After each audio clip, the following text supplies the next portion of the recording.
When I play the video file, it's not supported by Windows. If you have this kind of problem, let's see how to solve it. Open the VLC player.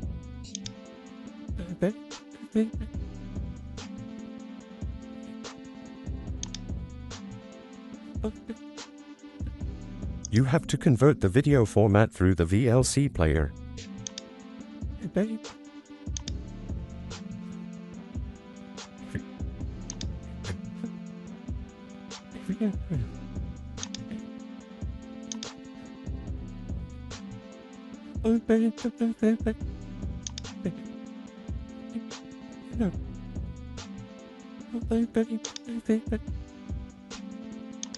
I saved this video file in a new folder.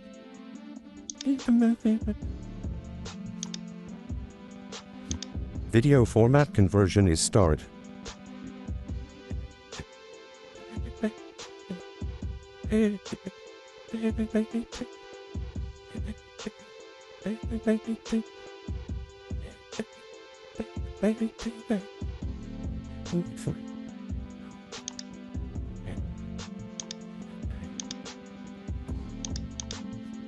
Now this video is supported by Windows.